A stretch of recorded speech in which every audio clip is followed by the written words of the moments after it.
talented artists. Welcome to part 2 of Starry Night Castles. Let's get started.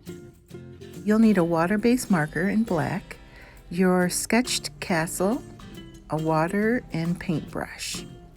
So after you have everything sketched exactly the way you want it, you've used overlapping, and you have filled your page, you're going to trace over every single pencil line that you have with your black water-based marker. Remember, that cannot be a Sharpie. It has to be water-based for this little value trick to work.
So once you have your brush and your water, remember that less is more. You can always add a bit more water, but if you start and you put too much, you're going to ruin the clarity of your castle, and you might have a big blob of water that just smears everywhere. So as I'm painting, I'm thinking about what parts of my castle would have a shadow, would be a little bit darker. As I go to these dental edges at the top of my towers here, sometimes I'll put a shadow on the side of them. I think about what areas do I want really dark.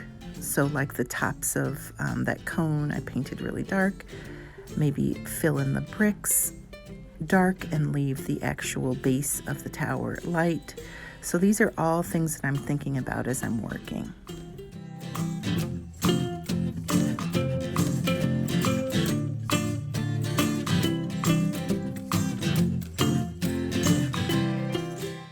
Keep in mind that you want to touch at least every area on your castle with your wet paintbrush. And notice that I'm not touching my water very often. Once your brush gets damp, it will allow you to just touch your black lines and start to have that color blend into the white areas. So even if you want certain areas white like the paper, try to find a couple spots where you can add a shadow.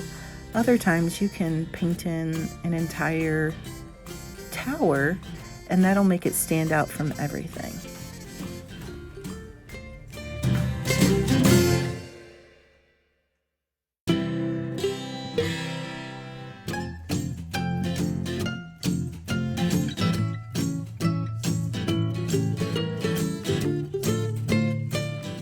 Also note that we're not going to paint in the windows, none of the details like flags or torches that you may have put onto your castle.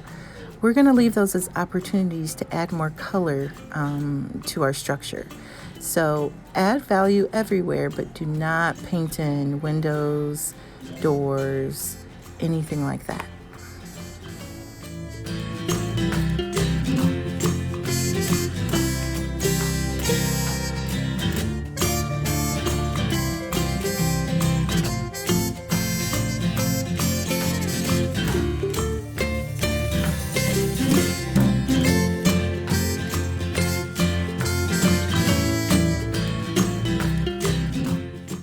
So for the background, you're going to need that background paper that you painted with your watercolor set. You can see that I have 2 here, and I've already started adding the moon and stars into my sky. If you don't have oil pastels, that's what I'm using here, you can use crayons. You're just going to have to press a little harder than you would normally have to press. So for the grass, we're going to be making lots of vertical short lines in dark green, light green, and yellow. Keep in mind Vincent van Gogh's Starry Night. Our objective here is not to create necessarily blades of grass, it's to create texture. So if you go back to video 1, part 1 of Starry Night Castles, you can take a look at how textural Vincent van Gogh's art is. Use your artist's eyes and decide when you have enough and it looks complete.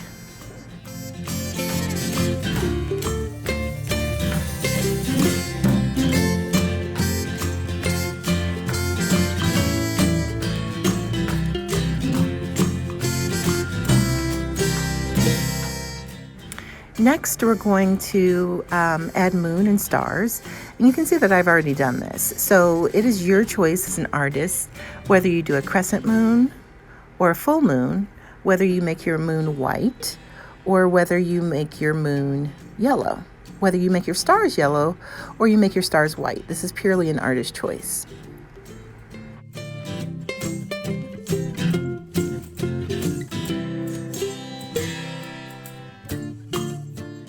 Now again, as we're working, the colors that you should be using are white, yellow, and blue. Right now I have a white oil pastel, and I'm using a dashed line to circle around places like my moon. I'll go around each of my stars, but my objective here is to create a very textural, a very vibrant and moving sky.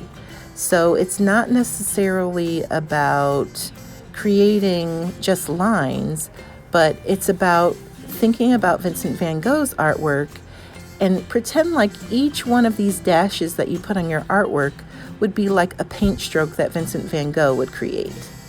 So you want a really active sky.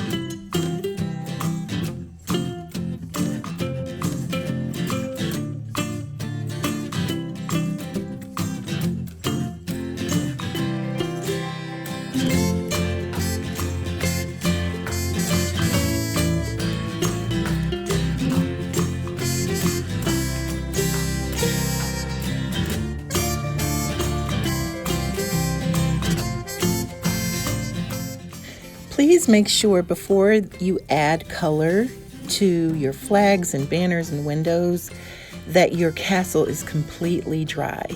Keep in mind, you might get a little bit of the black from the outline in some of your colors, so try and keep the tip of your marker away from your black lines, especially when you are using a yellow to indicate that there's light inside of your castle. The yellow gets very, it's easy to get it a little gray and dingy. So add all of your details, decide what windows are going to be lit up versus what windows are going to be filled in with just black, and add those finishing touches to your castle.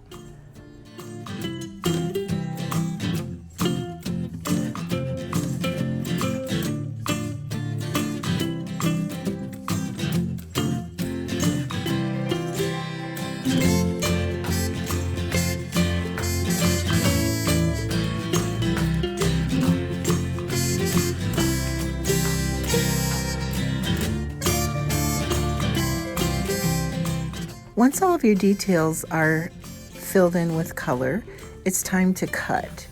Take your time and only cut out the top areas. You shouldn't really need to cut anything out on the bottom of your castle, but anywhere where it feels like it would be a sky, cut those white bits off, because we know that our sky is going to be the starry night sky that we created.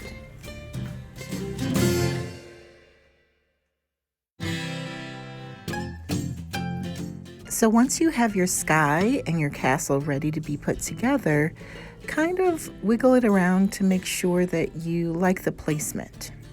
Then you're going to flip your castle over, get a glue stick, and carefully glue the back. Notice that I don't have my background paper underneath my castle as I'm gluing, because I don't want to get glue in places that I don't intend for glue to be. Now once I have it on there, I'm going to press it down firmly, and I'm done.